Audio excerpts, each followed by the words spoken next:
Ngiphinde ngibingelele futhi bazalwane egameni elihle lenkosi yethu Jesu Kristu waseNazaretha, inkosi yamakhosi eyafa yavuka kwabafileyo, iyaphila kuze kube phakade. Ovumayo ukumukela uJesu abe inkosi ambuse uyabuseka umuntu, and umuntu obuswa inkosi uJesu uyaphepha ebubini bonke obukhona emhlabeni. Simemezela lo Jesu ke bazalwane. Ngiyafisa ukuthi sicizelele ukuthi njengoba sibhizi silungiselela uhlwitho, ibandla liyangcweliswa lahlanjululwa, vuma. And kungenzeka ukuthi kungafiki uhlwitho oqala kufika ukufa kuqala kuwe. Singakhohle ukuthi kuyafiwa kuyahanjwa.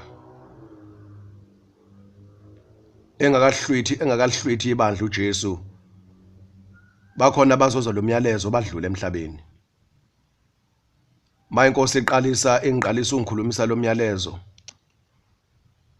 sengikhuluma uNkulunkulu esewambulile ngendlela ethe ukuthi thuthu, ngoba inkosi bilokhu wambula kodwa uthola ukuthi emnganeni bami ngingaqondi okuningi, kodwa kufela lapho uNkulunkulu engikhulisa khona, engivuthiswa khona, ngivuthwa amehlo ami evuleka. Then inkosi yaqala manje yangikhulumisa ukuthi ngikhulume lo myalezo. Ngiqale kahle ngo-2010, nami sengidele konke ngokusizwa inkosi.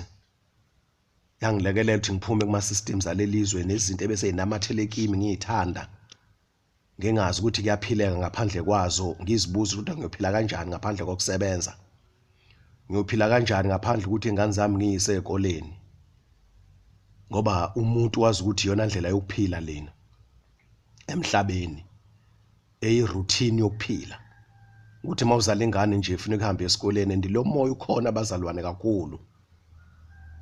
Ithi ingane incane uyayibona isipractice uke esikoleni ikhulumela ngoJesu esikoleni ngoba lo moya utheliwe. Manje uNkulunkulu ethi dela konke uyihlukanise nama systems alelizwe, kumele uthi ukwenze lokho. Angikwazi ukukhuluma into engingayenzi nengayiphili. So ngo-2010 ngaresign emsebenzini, ngisebenza kahle angixoshwanga, and engangisebenza nabo ababe ne-concern ngokuphila kwami kwasemhlabeni, ama-colleagues azama ukungincenga ukuthi awuthi ukulinda kancane, ingane isencane umakoti usemncane. Kwasho ukuthi inkosi isingihlulile, and ngalezo sikhathi ingane zayisentathu, kanti uNkulunkulu usazo-add 5 ngaphezulu, manje ziwu-8 sezizonke. So ke inkosi yangisiza ke bazalwane, yangihlukanisela yona, ngavuma ngokusizwa yiyo ukuthi ngihlukanisele yona, ngiphume kuma systems, izikole zalelizwe, imfundo yalelizwe, imisebenzi yalelizwe. Ngiqale manje ukuphila ngokukholwa. Romans chapter 1 verse 17, olungileyo uyaphila ngokukholwa. It is by faith from the beginning to the end. So ke ngaphambana neroutine yokuphila la emhlabeni. Ngichazile kwamanye ama-audio ngaseqaleni lapha ukuthi what is worship. I-lifestyle yala emhlabeni, iroutine yokuphila la emhlabeni i-worship to the devil. So uNkulunkulu wangikhulula kulokho bazalwane. So ke ngiyambonga uNkulunkulu ke uyangifundisa usuku nosuku, ambule amaphutha kimi, ambule amabala namachashaza ngihlambulule. Nama ngabe bikho perfect, angakubambisisi konke, kodwa ngiyazelulela kokuphambili, ngiyakhohlwa ngasemuva. Usho njalo uMpostoli Paul, nami ngiyamlingisa. Mayithi ngilingiseni ngoba mina ngilingisa uKristu, ngiyamlingisa ke uMpostoli Paul ngisho njengaye, ukuthi nama ngakubambisisi konke. Ngiyafisa bazalwane ukufuza inkosi uNkulunkulu wami. Mawufunda abase-Ephesians chapter 5 verse 1 ukuthi we must imitate God, our heavenly Father. So ke since kune routine yokuphila emhlabeni, ukuthi ingane mayisesesiswini kufanele umama eclinic ayigome, mayisizelwe kufanele ibe nemgomo, ithole ikhadi, ihambe yoregister kwa Home Affairs, ithole i-birth certificate. Then emva lokho ikwazi ukuthi mayisi kwi-age ukuthi ye-crash preschool kanjalo ihambe esikoleni, iproduce ikhadi bese yamukelwa. ifunda ithi masino matric ishayelwe ipasi isizokwazi manje ukuthi apply university imukelwe nakhona. Emva lokho mase ifundela university kufanele kube nesitifiketi isiproduce ikwazi ukuthi iqashe ithole umsebenzi. Then mase iqashiwe then siyakwazi ukuthi ithole imali bese izothenga izinto ke eziwubukhazikhazi, lezi zinto eziphenduka zibe isithixo, zibe yiidol, zibe uNkulunkuluwana, zikhonzwe abantu babuke zona, baphilele zona, banake zona, bakhukhumale, baqoshe ngazo. Mufunda isambulo chapter 18 uqala ukufunda from verse 9, verse 10, verse 11 lapha to 15 to 17. Yibo ubukhazikhazi iBhabhiloni uNkulunkulu athi uzoliwisa, uzolibhubhisa, uzolahlulela, alijezise, alihluphe ngoba ngalobu bukhazikhazi balo, ngalobu bufebe balo, ngaleli wayini lobufebe, lemfundiso le-teaching eyubufebe efundisa izizwe yonakalisa amakhosi omhlaba, aceba amakhosi omhlaba ngayo. So uNkulunkulu uzolibhubhisa, alijezise ngoba kunje namhlanje emhlabeni it's because of iBabylonian system, worldly system, pagan systems. So ke manje iroutine yokuphila ke ingane mase isebenza ke ithenga izinto ke ayikho into ingane mayikhula efakwa yona ukuthi uzosebenza ube nemali and ziyaguglisha iphatha amafoni engane zibuka imonto zibuka imizi zinamaphupho amakhulu and eziningi zifile engafezekanga lawo maphupho. Eziningi ithema seyiphasile ezinetifiketi njengoba ngikhuluma nawe nje ziningi ingane ezibhlungu, ezinye akusezona ingane sewabantu abadala bazama ukuthola umsebenzi, bayaproduce itifiketi abamukelwa ndawo, abanye beza purely ngempela ingekho icorruption kubo, ingekho ibribery, yabona, bafuna umsebenzi bangaqashwa. Abaningi abaqashwayo bane bribery, bane corruption, kunemanyala abawenzayo, kunama rituals, kunama sacrifices abawenzayo ukuze bathole imisebenzi. Ukungcola kodwa nje bazalwa emhlabeni. That's why uNkulunkulu uthi asiphume kule routine yokuphila yasemhlabeni, yabona, singahambi ngezeluleko zababi, singeme endleleni yezoni, singahlala enkundleni yabakrolodayo. Ithi inkosi uJesu indlela ebheke ekubhujisweni inkulu ibanzi, nesango lakhona livulekile likhulu, baningi abahamba ngayo, kodwa indlela ebheke ezulwini umncingi nesango lakhona lincinyana, kumele ukuthi udele konke kwalelizwe. Indlela zimbili bazalwana. So ke manje uNkulunkulu usikhiphileke. Bonga umusa kaNkulunkulu 2010 uNkulunkulu wangikhipha njengoba ngikhuluma le message nje bazalwane. Yonke leminyaka inkosi ingifundisa kuningi singifundise khona and into engitholile akulula ukufunda izinto zikaNkulunkulu usebhizi ngesystem yalelizwe, usebhizi ngemfundo, ubhizi ngemsebenzi, ubhizi ngamabhizinisi, ubhizi ngempumelelo, prosperity, success, bright future, yabona, usenama dreams, self interest, yabona, usenama goals akho. 2 Corinthians chapter 5 verse 15, wabafela bonke uzabaphila abangabe sayiphilela kodwa abaphilele yena. Uma usayiphilela wena ungaphileli yena noma ususindisiwe, akulula ukunderstand izinto zikamoya njengoba seyichaziwe nje. So ke bazalwane, kule audio ngifisa ukuthi sesiphumile kwiroutine yokuphila elamhlabeni njengoba sengichazile. Ikhona iroutine yasezulwini. Ithi inkosi uJesu kuMatthew chapter 6 ithi manikhuleka nokhuleka nithandaze kanje, nithi baba wethu osezulwini malingcoliswe igama lakho, umbuso wakho mawufike, intando yakho mayenziwe emhlabeni injengoba injalo yenziwa kuphi ezulwini. So kune routine yokuphila ezulwini yaphakade. Leyo routine leyo iyona engizokhuluma ngayo njengamanje. Then umbuzo uthi ke iyini leyo routine, iyini indlela yansuku zonke elandelwayo yokuphila ezulwini njoba siyochitha inguna phakade yethu khona. Ngihlangane nabantu abaningi bazalwane, ngizowuphendula lo mbuzo. Ngihlangane nabantu abaningi namanje futhi basekhona abathi kuyabhora endlini kaNkulunkulu, esontweni kuyabhora. Makufuneka abantu bayesontweni bayokhonza bathi hey mina ngithanda ukwesontweni ngoba kuyabhora. Ngingakabi ngaka bazalwane, ngise umuntu omusha, ngibazwile abantu besho njalo.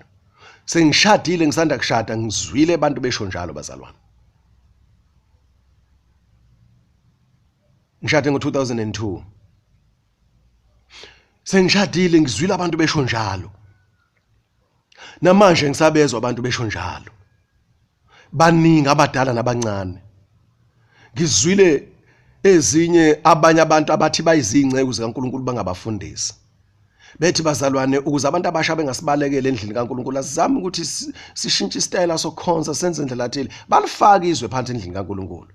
Ngoba bethi bazama uaccommodate abantu abangakholwa ngoba ukholwa ukwazi ukubhoreka endlini kaNkuluNkulu. Umuntu omoya ingcwele ukwazi ukubhoreka endlini kaNkuluNkulu. Abantu abangakholwa laba okufuneka bashunyezwe ivangeli eqiniso lika Jesu Kristu lokuthethelelwa kwezono nokuphenduka umuntu ashiya izono adelizwe nakho konke okwalo adele intokozo nenjabulo yalelizwe.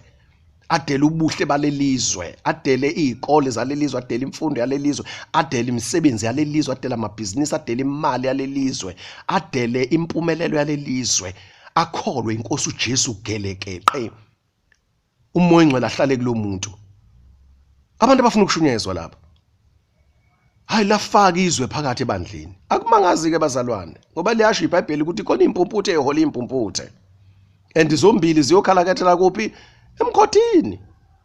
Babheke esihogweni bayokufa. Ngizwile bazalwane njengomuntu ohambayo uhamba ubuka uzwe izinto ezithile. Lento yokuhamba kanje bazalwane ngihambe ngikhuluma izwi kaNkuluNkulu selokhu ngasindiswa ngama 90s.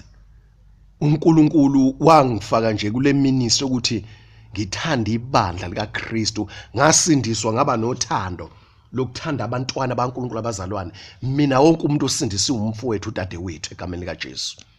Anginayo into yesonto lami. Ngiyakhonza ngifika khona ngazi ukuthi nje ngifike kubafowethu, ngifike enganeni zakwethu zasekhaya ezulwini. Manje ke uhamba ubona labazalwane. Yabona?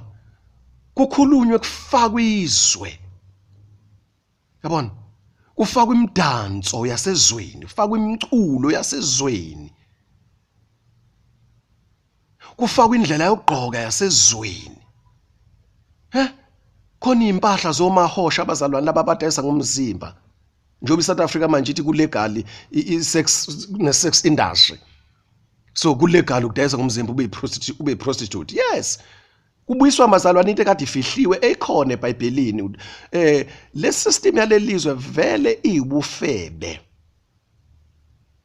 Uma uyisingane yakho esikoleni nje okwazi ukuthi ukhanda ini isigebengu, ukhanda umthakathi, ukhanda isifebe, ukhanda umbulali.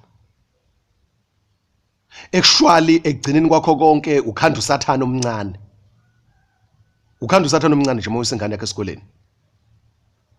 So ke iqiniso leli bazalwane ekufuneka ukuthi athi uNkulunkulu angilikhulume njengoba linjalo, ngazama ukulikhava, ngazama ukulifaka ifold paper, ngazama ukuthi ngihlobise. Kufuneka ngilisho njengoba kunjalo. Futhi mangikhuluma nabanye bayayisho lento bayangifakazela. Bayazi abantu. Uyazi ukuthi abantu abadala kusafika le system sisebancane. Kusafika le system le yokufunda ingakangeni kahle kubantu, ibafica abantu benendlela abaphila ngayo yesintu, beyilimela abantu beyifuyela, yabona beyisebenza abantu bephila kamnandi ngeke izifo ngeke ukubulalana. Into okuthiwa ukufa ithi igqwama kuthiwa kushoniwe kobani kwakuthukwa uthuke. Hey kube into nje impela ekhulumekayo esabisa ukuthi kushoniwe nengane singaye emncwabeni. Babekhuluma abantu abadala ukuthi uma uyisengane yakhe esikoleni futhi yona lesfa yentombazane uyifundisa ubufebe. Mawuyisingane yakhe esikoleni umfana uyokhanda isigebengu. uNkulunkulu uyambulaka ukuthi mawuyisingane yakhe esikoleni uyokhanda umthakathi, ukhanda umbulali, uyokhanda umdlenguli, uyokhanda isifebe, prostitute. Leswa namhlanje kunama sex industry. Ingane zitshela ukuthi izophumelela zibe right. Ingane ziqala ukudayisa ngemzimba isesema primary. Iqoma ingane iqoma umuntu osebenzayo incane ngoba ifuna imali. Ubufebe lobo. Iqoma isindala. Abanye bathola imisebenzi ngakho ukuthi balale bayocansini, bathola imisebenzi baqashwe bathandwa amaboss. sekhona no sugar mama manje makuwumama uphethe isikhundla lapha yabona umama ikhanukela lengane yomfana ibona inhle isibutubutwana ayithande then ayithembisa uzoyinezo umsebenzi provided izovuma ukulala naye ufuna ukuyijabulisa ngokucansi ngalomfana omncane ngoba usesikhundleni yes akusimangazi lokho umoya we-system of education umoya we-system professionalism umoya we-system walelizwe ubufebe ubuthakathi ziyathakathi ingane zibulalane kuningi okwenzakalayo zibanga abafana lapha zibanga amantombazane zidubulane kube njana idlisana imithi ziphuzisane zithengela nama drink kanti umuntu ufaka idrug ufuna ukubulala omunye and lezi zinto ziyadlalwa manje lapha neetorini and ziyashunyayelwa njengoba idlala lapha eetorini nje ziyashunyayelwa. So ke bazalwane ngifuna ukukhuluma ngakho kule audio ngifisa ukukhuluma ngeroutine yokuphila yasezulwini ukuthi ke sekudlule konke yabona bengisachazela indaba ukuthi ke manje bathi abantu kuyabhora kuyoba njani ezulwini ngoba kuyabhora mayithi umuntu kuyabhora la esontweni umuntu athi angifuna ukuya esontweni angifuna ukuya enkonzweni kuyabhora izinto engiyibonile lezo bazalwane njengoba ngicaza ukuthi ingcebo zenkosi lezi zezimpisi embethe isikhumba semfu esetshenzelwa abantu engafuna ukukholwa uNkulunkulu ngeprovision mazithi ibizo uNkulunkulu yabona efuna ukuceba ngabantu ngeminikelo yabantu ayinendaba nomngcwele babantu ukuthi baphila impilo engcwele ayinendaba ukuthi ikhuluma iqiniso kubantu kuze bayezulwini mabefa noma makuJesu ehlwithi ibandla all what they concern about is their self. So kwangena amanyala emasontweni ngoba bethi bazama ukujabulisa abantu abasha bazama ukuthi kube nevibe enkonzweni waphuma umoya engcwele baphuma ubungcwele still noma kunjalo sebekhathela abantu lemidlalo ba umuntu uye enkonzweni yesontweni unomqondo umuntu une mentality yokuthi uyokhonza uNkulunkulu ophilayo manje umuntu uphuma ezweni ugcwelizwe wazizwe uthi usafuna into ehlukile eshintshile engafani ezinye izinto uyafika enkonzweni izwe futhi ngendlela elenziwa ngayo udlula yena uthola ukuthi akalenze ngalendlela elenziwa ngayo lapha esontweni. So ke manje ke abantu abalikhuluma iqiniso yabona koleni abantu ingane ikhuthazwa ukuthi fundani nizophumelela manje ziyafika emasontweni ingane ikhuthazwa ngalokho futhi awukomehluka ukuthi ngizoyelana vele esontweni ngoba ngizozinto vele ngijwayele ukizwa lapha esikoleni. Bayasaba abantu ukukhuluma iqiniso emasontweni enkonzweni baphumela ubala bakhuluma iqiniso levangeli kudalulwa izinto ukuthi lokhu kuyisono lokhu kuyisono ukuthandizwe kuyisono ukuyocansini ungashadile kuyisono ukujola kuyisono ubunqengili lesbianism gayism kuyisono ukuphuza utshwala kuyisono ukubhema kuyisono ukipita kuyisono ukukhonza amadlozi kuyisono ukuthanda izinto kuyisono khona ingubo egqokwayo zefebe kuyisono ukuhlangana nabantu abangakholwa ube nobudlelwana nabo uyihlanganise nabo wakhe ivumelwana nabo kuyisono ngoba lithi iBhayibheli liphumani phakathi kwabo 2 Corinthians chapter 6 verse 14 isambulo 18 verse 4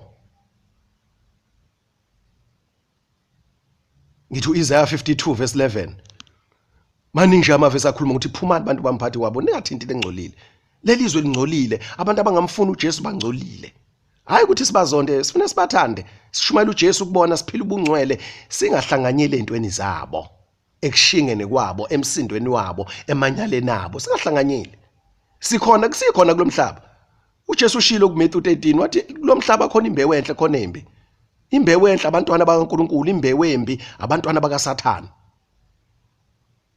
umhlwanyeli waphuma wahlwanyela imbewu enhle kodwa wafika uSathane wahlwanyela ukhula wahlwanyela abantu bakhe la emhlabeni kuphila inhlobo embili zabantu abantu bakaSathane abantwana bakaSathane abantwana bakaNkulunkulu omukela uJesu abe inkosi uyashintsha uyaphela ekutheni abe umntwana kaSathane uba umntwana kaNkulunkulu osindiswayo gelekeqe but ongafuni ukusindiswa gelekeqe athandizwa athanda uJesu nongasindisiwe at all umntwana kaSathane effect le ufunda nje uMatthew chapter 13 manje ke abantu bayafuna ukusindiswa gelekeqe afika umuntu afika umuntu lapho athi khona sengikhathele lempilo engiphilayo, ngikhathele ukuphila impilo yamanga, ngikhathele ukuphila impilo yimfihlo, nginemfihlo, kunezinto engizenzile, ngahushulizisa, ngabulala umuntu njoba ngicebile nje abantu abazi ukuthi ngenza ama sacrifice ngomuntu wakithi, ngenza usacrifice ngonkosikazi wami, ngomyeni wami, ngengane zami, ngogogo wami, ngenza ama rituals athile, ngakhendla. Uyabona, uyafuna umuntu ukuyihlambulula, kuphumela umthwalo, kuphumela impilo yobugqilazeka kuye. Makufuneka aye enkonzweni endlini kaNkuluNkulu, afika umuntu abhocoba lokugcina ngoba khoqinisa lizwayo lana elikhulunywayo. Instead ubona amanga, and wazi kahle namanga. Uyazi kahle impilo pretense yokuzenzisa, hypocrisy. Uyazi kahle. Yabona? Uyazi kahle impilo efake avele kwabanye abantu engomunye umuntu kanti in real life ungomunye umuntu. Yabona? Namhlanje kunabafundisi abamaphambili bavela ngazathi babusiswe uNkulunkulu baphumelele kanti balala nezinyoka. Ifake impilo leni. Yabona? Atshela abantu ukuthi nikelani ishumu zeniphumelele, nami ngiyaphumelela, kanti wazi kahle imkhuba yenzayo. Manje abantu bafuna ukusizakala and into ezobasiza yiqiniso gelekeqe. Yabona? Amabandla amaningi, ngikhuluma iqiniso ngikuKristu, amabandla kaSathane, amabandla asesihogweni, agcwele indlela yokukhonza yasesihogweni. Manje abantu bayafuna indawo eyiqiniso labazokhonza khona uNkulunkulu ngobungcwele. Athi umuntu ngifuna manje ukuhlukana nalempilo, ngifuna manje impilo entsha sha. Nale ngcebo lena enginayo iyangishisa. Kwayona sengifuna ukuhlukana naye, ngisayidingi. And manje ngenze isivumelwana. Kunemimoya, kunama sacrifices iviki neviki ofuneke ngiwenze. Yabona, angisafuni, angisazi ngizophuma kanjani. Lezi zinto engayihlanganisa nazo zinginamathele. Angazi ukuthi ngiyokhululwa ubani. Ngifuna abantu abakholwa abanoNkulunkulu ophilayo, weqiniso, bangithandazele, bangikhulekise, banginikeze iqiniso, bangitshela iqiniso, ngishintshe impilo yami. Ngishintshe indlela yami yokuphila, my lifestyle, my routine of living. Bathi kuyabhora abantu enkonzweni emasontweni, balithatha izwe balifaka phakathi. Leswa namhlanje abantu baNkulunkulu abagqilazekile ngendlela eziningi, abaye bahlushwa imimoya yamademoni, abanye balala nabesifazane ebusuku sebekhathele, abanye sebekhathele kulala namadoda ebusuku. Yabona, amitha umuntu kanti umitha idemoni, umitha umoya. Kuningi nje okwenzakalayo, abanye baphuphunyelwa izisu, abanye benza izinto ezithile, bafuna abantwana basabatholi, kufanele benza ama confession kumuntu amthembayo, oyinceka kaNkulunkulu noma oyinceka zikaNkulunkulu, lutho abatholakala labo bantu labo. Why? Because abantu bagcwele prosperity nje, bagcwele imali abantu, bagcwele izinto nje abantu. Hayi bazalwane, uJesu bezoyenza lento. uJesu wayenza lento isikhathi sephysical emhlabeni. Ngiyacela bazalwane, inkosi iJesu ibhlunga abantu yabafele esibhambanweni. Ake simele uKristu oqobo, ke sidele, ke siyeke ukuthanda izinto. Ake sithandele abantu lokhu uNkulunkulu abathandele khona. uNkulunkulu walithanda izwe kangaka. John chapter 3 verse 16. Wazi wanikela ngendodana yakhe ezelwe yodwa ukuba ilona lowo okholwa indodana yakhe uJesu angabhubhi kodwa abe nokuphila okuphakade. God is concerned about ukuphila okuphakade kwabantu. Ake siyeke bazalwane lento yokuqhosha, sifuna imonto, sifuna udumo oluyize. Sifilana umona, sikhompyutha nani, siphila lifestyle yasezweni. uNkulunkulu ufuna ukusiza abantu bakhe. Bahluphekile abantu, baqilazekile abantu, babhlunga abantu.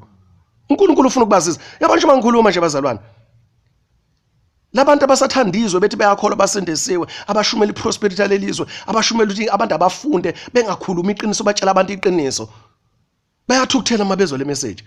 But khona abantu abazothi mabezo le message bathi leli qiniso ke thina silifunayo.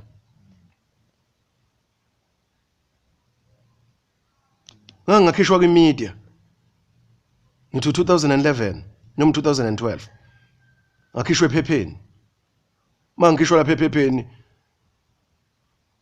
kwafika umuntu engenawo ngisho ama details ami, omunye ubhuti uthi akabe ngangami ngeminyaka, wase Eastern Cape. Wafika hambe engifuna wazi wathola ekhaya, hambe ebuza. Wafika wathi nansi mina inkolo ekhaya la ngizalwa khona, bakhonze faith mission, ngikhulele esontweni, but bengifuna iqiniso nanti iqiniso engilifuna enkathi ngisho emaphepheni ngigxekwa wathi mayifunda iphepha yona wathi mina ke lento abayigxekayo yona engifunayo wathi lokhu lento lena leli qiniso ke ilona engilifunayo namhlanje uNkulunkulu umsizile usakholwa namhlanje wenza isivumo wavuma uJesu wamukela uJesu wayemanzini amaningi awubhajadiswa ngokomthetho ngokomyalo kaNkulunkulu ezweni kaNkulunkulu ngoba mningi impaphathi ebhajadiswayo yamadimoni kaSathane ngisho abantu sebesindisiwe kunempaphathi sebebhaphathisayo engesiyona impaphathiso yeBhayibheli omfuziselo ukufa nokuvuka kaJesu impaphathiso nje yabo abayiqambele yona yase Rome Roman Catholic yaseBhabhiloni wabhajadiswa lomzalwane wafundiswa ama basics wafundiswa izwi kaNkulunkulu siyaqhubeka samkholeka ukuthi uNkulunkulu amsise ngoba ngisebenza ngesonto local church ngisebenza ngomzimba kaKristu Jesu kwabiza ukuthi athola indawo la izohlangana khonze so ke siyambonga uJesu bazalwana kusena kuphela kulelo phepha lelo ilanga newspaper uningi ababekhuluma abantu nama comments ababekhomenta lapha baye baningi ababexeka kodwa bakhona futhi ababethi thina sifuna lento siyayizwa and kwakukhona ngisho ingane lapho ngiyakhumbula kahle kuwa kunengane na 13 yase Great Town ithi mina ngiyamfuna lo baba yabona mangikhuluma nezingane ama teenagers ingane ngikhuluma amaqiniso la ungakhuluma ukuthi uNkulunkulu uyangambulela ngomuthi nasi into yenza la ezikoleni nasi izinto ezinhluphayo ingane ziyayizwa le message zizwa ngempela le message ingane bese ukuthi abayizwayo abadala abazaziyo lezi zinto instead ukuthi baphenduke bavele bathukuthele uLuka chapter 16 ngithi verse 15 uJesu wathi mayekhuluma iqiniso lapha lithi iBhayibheli bamkolodela uJesu khona abantu abathi mabetshela iqiniso bavele bacasuke badinwe njengoba isambulo 21 verse 8 nje sithi abanengekayo bavele banengeka abantu babe angry bakuthukuthelele bakuhlafunela amazinyo noJesu bakwenza lokho kuyena uthi uJesu mayitshela abaFarisi uthi nina nishaya abahle phambi kwabantu but uNkulunkulu uyazazi inhliziyo zenu ukuthi nithanda imali bamhlafunela abazinyo bathi bamuhle bemfele bamkholodela bamdelela so ke baningi abantu abayidelelayo le message bazalwane kodwa nginesiqiniseko lithi iBhayibheli angisazi uLuka abantu Luka 18 noma Luka 17 ngixolele noma Luka 15 lithi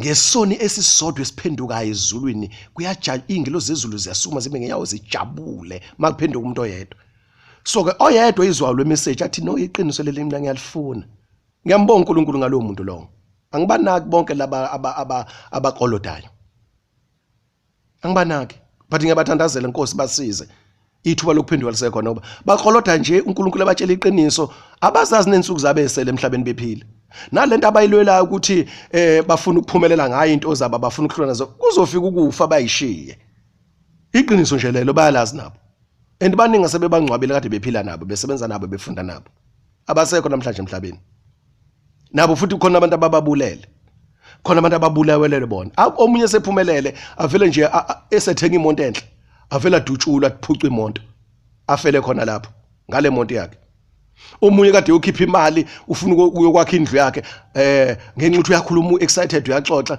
then kanti khona abantu abanomona khona lana bayithathe le mali khona ebank eyikhipha imali khona igebengu ephakathi esenza lapha ebank ngoba vele umuntu ofundile wakhe isigebengu bona laba basenza lapha ebank athi umuntu imali engaka athinta igebengu zakhe umuntu kubanjula umuntu uthi ugqoke kanjena abula umuntu abulawe imali yakhe la ijabule uzofa uyishiye le mali uNkulunkulu kwenzela umusa nje ubuzwa lo myalezo nje right ngeke ngiqede konke bazalwane umoya ngcwele uzokusiza nawe mawuvuma kodwa ngifisa ukuthi sibheke iroutine uyeke lento ukuthi kuyabhora esontweni umuthi kuyabhora enkonzweni okwazi ukuthi kuyabhora ke kusho ukuthi kuzokubhora nasezulwini injongo inhloso mase sisindisiwe sesideleke konke sesithandazile sithandazela sinxusa nje iBhayibheli siyalile senza konke khona isikhathi esesifike bazalwane uza uthi ungazathi kuvaleke yonke into kuthule yonke into nomthandazo ungazathi uyaphela yabona athi umhlabeleli inhlupheko ithulisa ihubo lami nehubo ngazathi liyacima kodwa ngicela ukukutshela lento mzalwane indumiso ayipheli. Iyona nto uNkulunkulu asidalele yona leyo, iyona nto esiyoyenza ingula phakade, iyona nto eyenziwe ezulwini leyo. Ngiphendula umbuzo manje ukuthi iyini routine of living in eternities emaphakade nasemaphakade nezulwini. Kuleli ikhaya kade ngilichaza kwenye auto esohlala kulona iJerusalem Elisha, siyohlala ezulwini, sihlale nobaba wethu. Siyobe siphila kanjani? Siyobe sidumisa,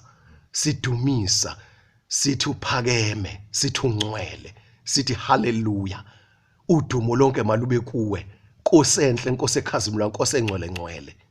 Siyobe sidumisa abazalwane ekhaya ezulwini forever, ingunaphakade. Njengamanje ngifuna ukuthi siqinisane ngalokho ke manje kule audio ukuthi asiqale manje, sipractice kusemanje. Ufike lapho uthi khona nje ake nginciphise lento yokucelela izinto ezithile eziphathekayo zasemhlabeni noma ngiyiqede nje ngiyafinish. Akukhulekele ucela uNkulunkulu akusize ujwayele lento ye-worship, yendumiso, yokudumisa, yokumhasha uNkulunkulu, yokumthopha uNkulunkulu, yokumbongela uNkulunkulu, yokumbonga uNkulunkulu, yokumphakamisa uNkulunkulu. Yabona, akucela uNkulunkulu akufundise yona. Mayethu uJesu intando yakho mayenziwe emhlabeni, iyintando kaNkulunkulu lonto. Akucela uNkulunkulu akusize nge-lifestyle yakho usaphila la emhlabeni ibe yi-worship uNkulunkulu. Ngichazile kwenye audio ngapha ekuqaleni kulama audio esengwenzile uthi what is worship. So ke ngifisa ukukhuluma nje manje kule audio ukuthi impilo esiyobe siyiphila emaphakadeni nasemaphakadeni is worship, indumiso. Siyobe sidumisa. Umuntu wona uyabhoreka enkonzweni ke, akubhoreki enkonzweni, akhona ukubhora ukuthi kubhora ukuthi isikhonzo uNkulunkulu ophilayo enkonzweni. Kubhora lemkhuba nalamanyala angena emasontweni, naleli language naleli system kaSathane ngene emasontweni endaweni engafanele.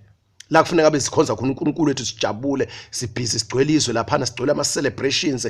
Yabona, amasonto asaphenduka imhume yabaphangi nje bazalwane. Ila ku celebrate khona izinto zamadimoni. Anazi ukuthi bazalala ama celebration eno celebrateayo o birthday laba wonke Mother's Day laba uma Easter Christmas ni celebrate amadimoni lapho.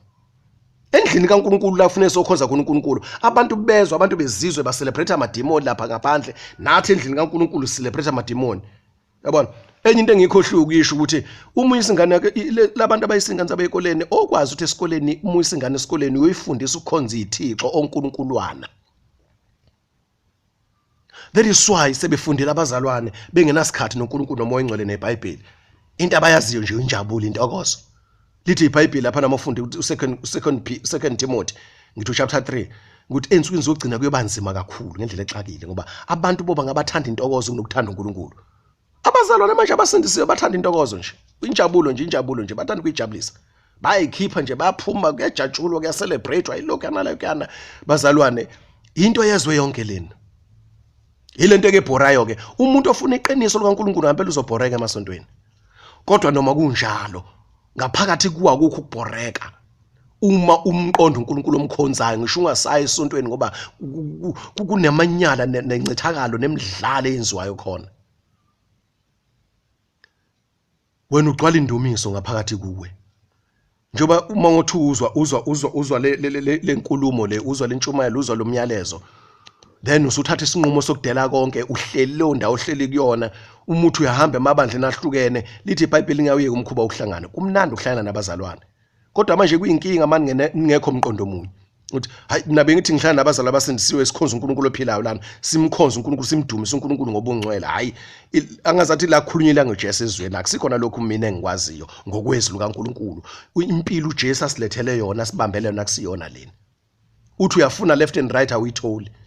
Uyithola usuhleli khona wedwa. Kodwa ngicela ukusho ngigcizelele lokhu.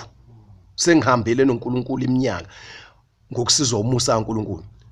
Indumiso sekuphela umthandazo kwaphela ihubo nani but indumiso ayipheli. Uthi umuntu uyaphuma ubuka ubuhle bukaNkulunkulu, ubuka imvelo, ubuka indalo, ubuka amazulu isibhakabhaka.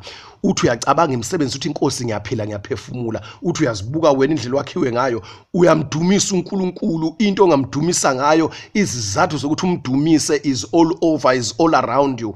Uvula amehlo nje wena uNkulunkulu umbonga, umdumisa, ugcwala indumiso. ipractice lonto ngoba iyona ndlela ukuzophilwa ngayo leyo forever ukudumisa uNkulunkulu.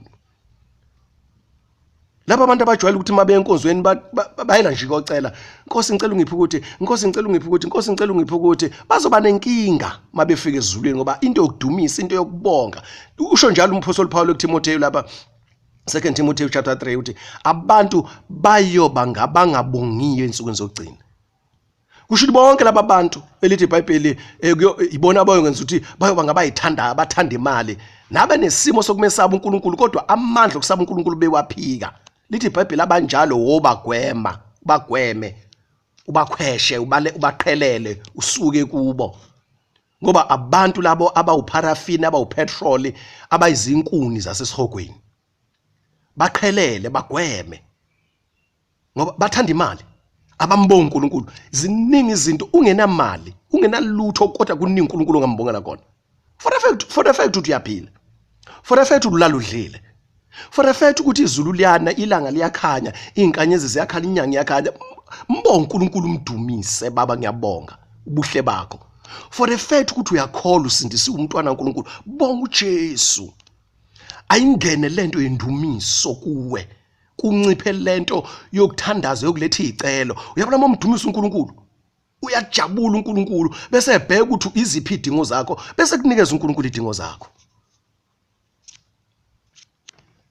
Umbonga uNkulunkulu ukuthi abanye basindisile, umbonga uNkulunkulu ukuthi usemsebenzini wenza umsebenzi wakho, umbonga uNkulunkulu ukuthi wasithanda kangaka waletha uJesu emhlabeni uthi azosifela ezonweni zethu ngabe siyini ngabe ziningi izinto kufanele simbonga uNkulunkulu. Abantu abasenakho ukubonga manje abasenakho ukubonga uNkulunkulu bazi ukuthi ukubonga uNkulunkulu ukuthi uthola umsebenzi, ukubonga uNkulunkulu ukuthi uthola imoto, ukubonga uNkulunkulu ukuthi ingane iphasile esikoleni noma nayo ingane ephasile esikoleni. Wozani nizobonga uNkulunkulu nisho ukuthi niphasile yini yabona.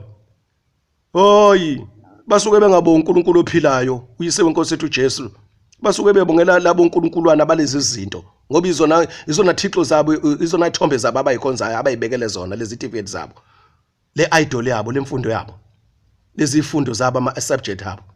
Isifundisa ukuthi ngisiphase ngo-A ngithola 7 bodwa ngithola ama distinctions wodwa. Uyena uNkulunkulu wakho ke lo usukumbonga ke lo zokuyisa esihogweni. Ngifisa sifunda amavesi ke bazalwana akhuluma ngokubonga egameni lenkosi ethu uJesu. Isambulo 15 verse 2. Ngabona kungathi ulwandle lwengilazi luxubene nomlilo nalabo abanqobe isilo nomfanekiso waso nesibalo segama laso bemi ngasolwandle lwengilazi bephethe amahabhu kaNkulunkulu. Ngicela ukuyichaza lento. Sikhulumile ngeJerusalem elisha lapha kwenye odo bazalwana. Umuzi ongcwele la siyakhona ekhaya ezulwini. Kuthiwa phakathi uhlotshiswe ngolwandle lwengilazi. Uthi ke uJohane waphinde wabona la ku chapter 15 ubona lolu lwandle lwengilazi, ubona abanqobile laba okhulunywa ngabo lana, labantu okhulunywa ngabo lana abanqobe ku 3.5 years wokugcina lo lapho umphiki Kristu iAntichrist ibeast isilo sesembulwe khona sesibusa abantu ngo666 emhlabeni. Ibandla selihlwithiwe lapho ngichazile kwamanye ama audio.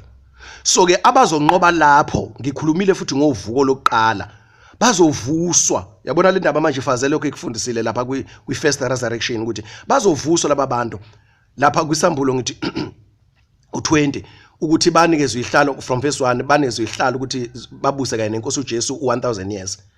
So ke manje uthi uJohane lana wababona laba bangavuma ngokuthatha umfanekiso wesilo bangakhothamanga emfanekisweni kwistatus esilo ngoba iidolatry leyo. Ukhonza istatue njengoba kunezitatues kaMandela nje kunosulu kaMandela olukhona lana eSouth Africa olumisiwe abantu abasicelebrateayo bakhonza uSathane bonke lawo bantu ngathi becelebrate. So angazi umhla ka18 July yini thu usulu kaMandela iSouth Africa yonke igcwele istatus kaMandela. I-practice leyo bapracticele ukuthi bazobe bekhonza istatus eAntichrist esobekwa lapha eJerusalem ethembelini kwaIsrael. Umhlaba wonke abantu kuzothiwa bamukele itriple 6. So ke abazonqoba kuleso sikhathi laba basale lohlwithweni abayonqoba kuleso sikhathi bangamukeli bangakhotha bazobulawa kabuhlungu uma befa bazovuka. uJohane yakhonjiswa lana bayisixuku bamile bakhonza uNkulunkulu la yabona noma ungaspecify ukuthi bamile phela abazalwane noma bahleli phansi kodwa nje ba uJohane yababona belana bela uJohane yababona yabona eduze kolwandlelwane lwengelazi. Ulwandle lwengelazi lukuphi bazalwane? Lulapha ekhaya eJerusalem ezulwini. Right. Uthi baphethe ini? Baphethe amahabhu kaNkuluNkulu. Sizofunda futhi isambulo 7 from verse 9. Lapho sikhunjiswa isixuku salabo abavela osizini olukhulu emhlabeni. Esivela kuwonke izizwe zomhlaba kuzo zonke izizwe zonke ilimi yonke imindeni bonke abantu. Uma kuthiwa usizo olukhulu emhlabeni, umhlaba uwusize.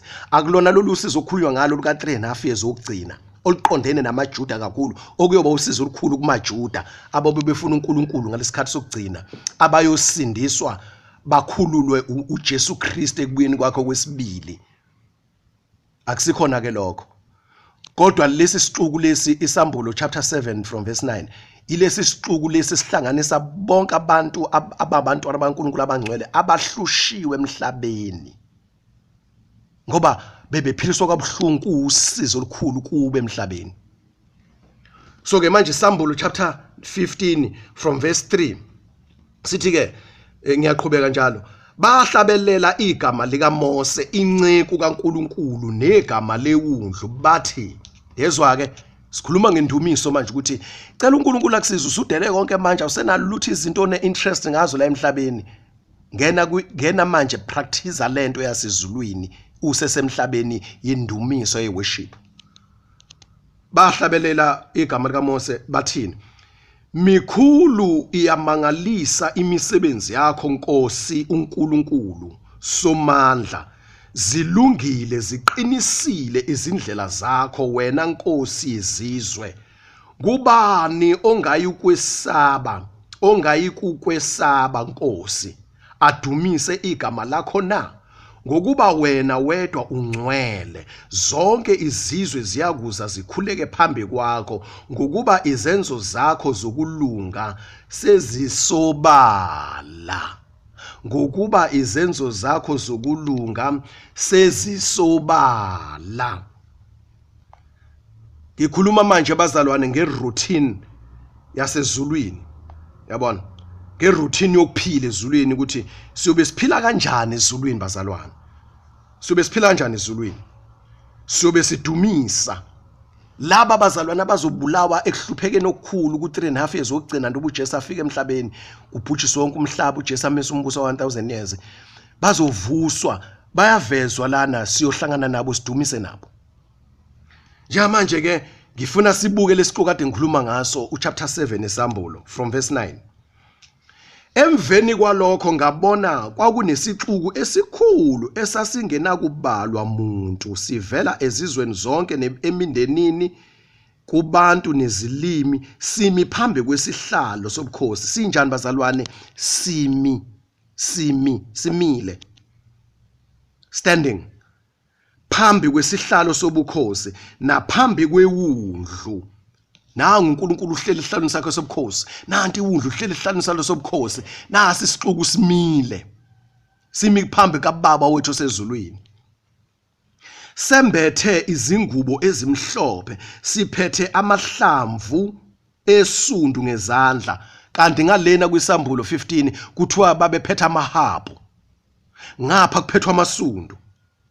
Samemeza ngezwi elikhulu. Sathi insindiso ingekaNkulunkulu wethu ohlezi esihlalweni sobukhosi neyewundlu. Indumiso lebazalwane. Verse 11. Izingelosi zonke ezazimi zihaqe isihlalo sobukhosi. Amalunga nezidalwa ezine zawa zathi mbo phansi ngobuso phambi kwesihlalo sobukhosi zakhuleka kuNkulunkulu zithi. Leli gama elithi zakhuleka kusho ukuthi zambonga zadumisa zathini? Amen. Udumo nenkazimulo nokuhlakanipha nokubongwa nokuhlonishwa namandla nokunqoba kungokukaNkulunkulu wethu kuze kube phakade naphakade. Amen. Verse 13. Elinye lamalunga laphendula lathi kimi, Bangobani laba abambethe izingubo ezimhlophe futhi bavelaphi na? Ngase ngithi kulo Nkosi yami nguwena owaziyo. Lase lithi kimi laba yibo abaphuma osizini olukhulu bahlanza izingubo zabo bazenza zabamhlophe egazini lewundlu. Ngakho ke bami standing phambi kwesihlalo sobukhosi sikaNkuluNkulu bamkhonza imini nobusuku etempelini lakhe. Nalowo ohlezi alright bamkhonza imini nobusuku etempelini lakhe. Ubusuku abukho lapha nabazalwane njengoba sifundisa isambulo 21 imini yodwa. But uJohane lana nengelosi basebenzisa ilanguage yasemhlabeni ukuthi khona ubusuku nemini. Ukunikezwa thini isithombe sokuthi ubusuku nemini akho limit, akustopishwa kumiwa. Impilo, i-lifestyle, i-routine of living bakhonza uNkulunkulu ezulwini, khonza uNkulunkulu. Yilento uJesu athi mayinziwe intando yakhe emhlabeni njengoba njalo enziwe ezulwini, emhlabeni njengoba njalo enziwe ezulwini. Okufuneka siyipractice manje. Ngeke siyenze lento bazalwane sebhizi nama system aleliso. Sebhizi neminako yaleliso. Yabona? Manje kufuneka sidele konke. Siqale siphile kule mpilo, sisela emhlabeni, singenwe lo moya, singenwe lo muzwa. Yabona? Abahedeni nezinto kaSathane zamademoni ngo2010 eSouth Africa kwakuthiwa kuzoba neWorld Cup, kwakuneWorld Cup. Ingakafiki World Cup lapha ngo2007 2008 nani kwakulokhu kukhulunywa kuthiwa feel it, it's coming, it's here inoni World Cup. Izinto zikaSathane ngoba ama-sports akaSathane bazalwane. Mukhuluma ngama-sport nje ukhuluma ngento kaSathane amademoni. Manje abahedeni nabantu abangakholwa babe nomuzwa ukuthi iyeza ngendlela okwakhulunywa ngayo. Wangena lo moya, wangena lo muzwa. Nombani wayekhuluma ngisho ingane encane, ngisho ugogo, ngisho umkhulu, ngisho ikhetla, ngisho isalukwazi. Wonke umuntu ofundile ongafundile kwakhulunywa ngokuthi nje 2010 World Cup is coming South Africa. Thina esindisiwe bazalwane. Kufanele sikhulume ilanguage yasekhaya ezulwini manje. Sithi Jesus is coming. Worship siyodumisa uNkulunkulu wethu. Uma ungawazi amazwi okufuna ukwaphimise, le ncwadi engifundile eSambulo chapter 7 neSambulo chapter 15, akulali lithi bamdumisa kanjani, imapha amazwi abawashoyo. Uthathela umazwi umdumisa kanjalo, uphindela umazwi lawo. Uthi uNkulunkulu ngizokudumisa manje. Bakudumisa kanje ezulwini, nami ngizokudumisa kanjalo. Umbongo uNkulunkulu umdumisa, uNkulunkulu umphakamisa uNkulunkulu. Njengoba sengishilo ukuthi ziningi izinto uNkulunkulu ongamdumisela zona. Kufuneka singenwe lo moya wendumiso bazalwane uwedwa uze ukuthi ngicela iworship, ngicela indumiso, ngicela ukumbonga uNkulunkulu. Yabona? And masuqedwe ukudumisa uyuzwe kumnandi kuwe, une peace. Kube sazathi akhosi zakho kuhlupheka nje emhlabeni because unale connection, unalobu budlelwana. Angithi yabona noNkulunkulu bazalwane. Yabona? Ngani ngeworship. Unale fellowship noNkulunkulu. Right. Uverse 15 ngicela ukuphinda. Ngakho ke bami phambi, bami. Ngisho ngamabomu njalo lento unginake mangilonga igcizelela ukuthi bami. Ngoba abazalwana abanye bazosala ohlwithweni besalisa ukuthi bazonda abanye abazalwana. Ngoba banama doctrine abawafundisile. Ukuthi mawuzokhonza uNkulunkulu uzokhuleka phambi kaNkulunkulu, uzodumisa uNkulunkulu kumele wenze njani. Bakubeka kwaba imigomo ethile ngokwe doctrine umuntu acabanga ngayo. uNkulunkulu umkhoza ngendlela eningi bazalwane. Kuvela aba ezulwini bemile bekhonza uNkulunkulu bemdumisa bekhuleka kuye ngoba ukukhuleka ukukhuluma uNkulunkulu is an exchange communication. La ukhuluma khona uNkulunkulu ngokumdumisa, ngokubonga kuba umthandazo uyawuthandaza umthandazo wokubonga, umthandazo wendumiso worship. Then uNkulunkulu akhulume back kuwe. So ke abanye bafundisa ifundiso zabo, abantu babachanele kuzana kwindlela ethile yokudumisa nokukhuleka uNkulunkulu. So njengoba ngicizela ukuthi bami akhona ukuma kuphela, kuyaguqwa futhi ukhothanywa khona la izwini, idala ziyawa ziguqe ekhothama. Then bamile abanye bayakhothama. Ngesinye isikhathi bona lade bekhotheme bamile, ngesinye isikhathi lade bemile bakhotheme baguqe phansi. Impilo lezo biphilwe ezulwini bazalwane egameni lenkosi ethu Jesu. ngakho ke bami phambi kwesihlalo sobukhosi sikaNkuluNkulu bamkhonza imini nobusuku ethempelini lakhe, nalowo ohleli esihlalweni sobukhosi uyakwendlala ithabanakele phezu kwabo. Kabasalambi, kabasomi, kabasashiswa ilanga, nanoma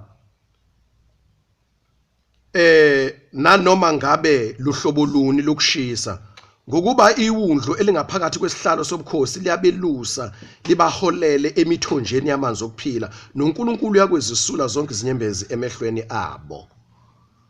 Isambulo chapter 4 bazalwane, sikhuluma ngendumiso, iroutine yasezulwini forever, indlela esobe siphila ngayo ekhaya ezulwini.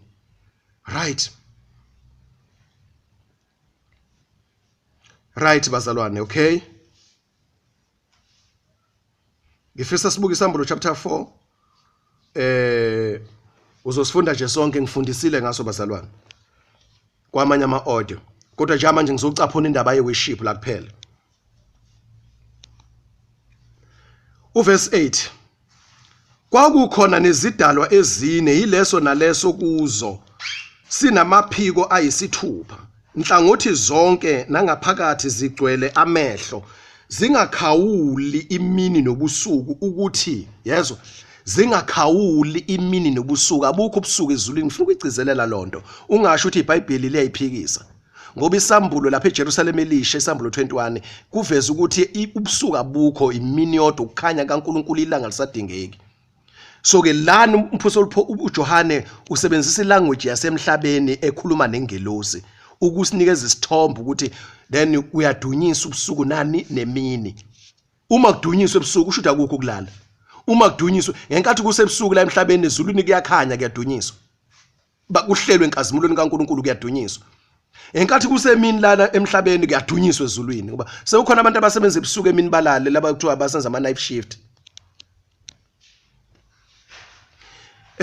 Zingakhawuli imini nobusuku, ukuthi ingcwele, ingcwele, ingcwele iNkosi uNkulunkulu uSomandla, owayekhona nozayo. Verse 9, kwakuthi lapho izidalwa zimdumisa zimbonga ohleli esihlalweni sobukhosi, yena ophilayo kuze kube phakade naphakade, amalunga awu-24 awe phansi athi mbongo buso phansi phambi kwakhe ohlele esihlalweni sobukhosi, akhuleka kuye ophilayo kuze kube phakade, aphonse imiqhele yawo phambi kwesihlalo sobukhosi, ethi, ufanele wena Nkosi noNkulunkulu wethu ukwemukela inkazimulo nodumo namandla, ngokuba wadala izinto zonke, futhi zonke zikhona zadalwa ngokuthanda kwakho.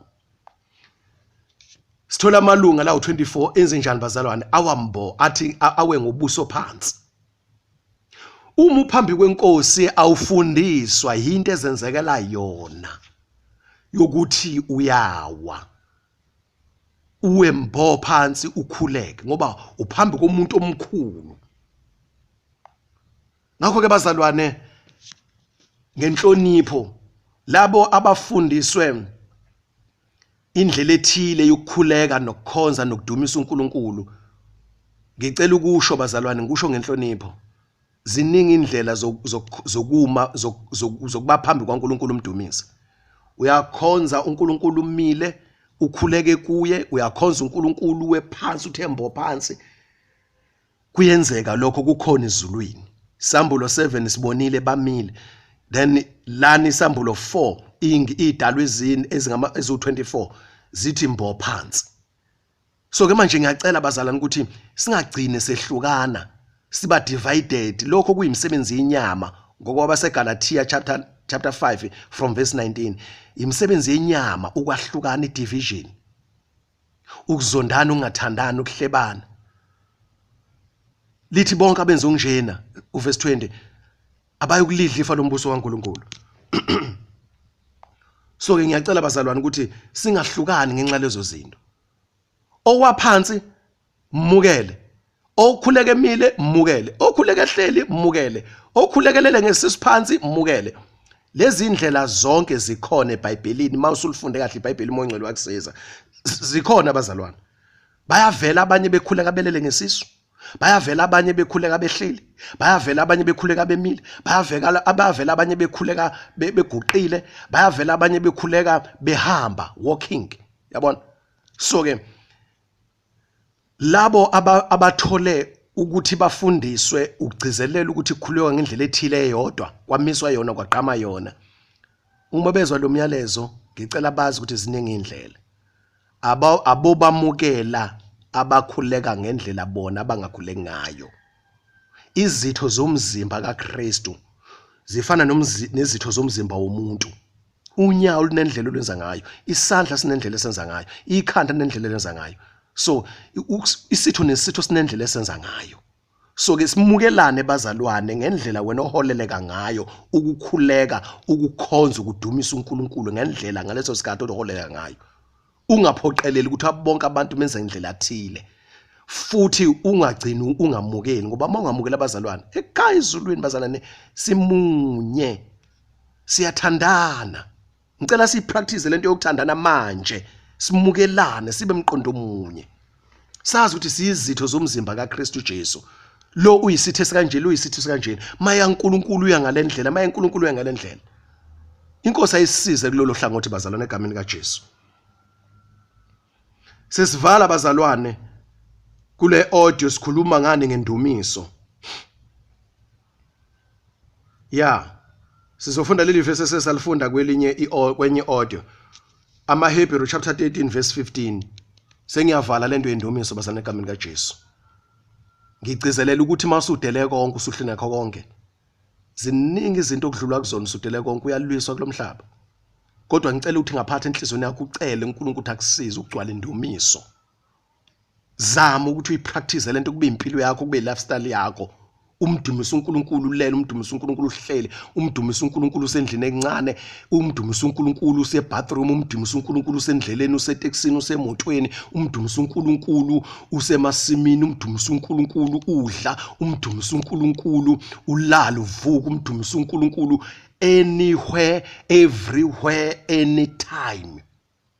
Umdumise uNkulunkulu kukho konke ngakho konke, umdumise uNkulunkulu. Ezulwini kuyadunyiswa, yona impilo esizoyiphila forever le yokudumisa uNkulunkulu wethu. AmaHebrew chapter 13 verse 15. Ngakho ke ngaye masinikele umhlatshelo wokudumisa kuNkulunkulu okuyisona sithelo sezindebe zomlomo wethu, sivume igama lakhe. Ngenkathi uvuma igama lika Jesu Kristu inkosi yethu, uvuma igama lika uNkulunkulu ophezulu konke ubaba wethu osezulwini, uvuma igama lika Moya Ongcwele. Athi uJesu kuMatthew 28 uverse 18 and 19 uthi ke nibabhabhathise egameni likayise, egameni lendodana, egameni lika Moya Ongcwele. Umvuma igama lika uNkulunkulu wethu, uyamdumisa uNkulunkulu lapho. Bese uthatha lamazwi abawasho ezulwini uthi ungcwele, ingcwele, ingcwele inkosi uNkulunkulu wethu. Then umdumise uNkulunkulu. Bese ubuka izinto ongayibuka la emhlabeni, umdumise uNkulunkulu njengoba sengichazile before. Ilokho ebengenakho bazalwane. Yona impilo sobe siphila forever le. So ke mawuthi kuyabhora ke emasontweni, kuyabhora nani, sengichaza ukuthi yini ebhorayo, hayi indumiso, hayi ukudumisa uNkulunkulu. Ngisho ufike esontweni bazalwane benza imkhuba yabo ngaphakathi uthule, uzwe qubuka indumiso, umdumise uNkulunkulu umbonga. Umqondo wakho uphume kulento eyenziwayo lana. Indumiso. Ngisho uphatha kwabantu abangenzi kahle phambi kaNkulunkulu, benza imkhuba yabo, udumisa uNkulunkulu, sisemhlabeni phela oxubile.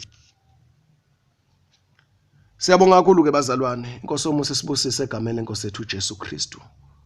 Amen.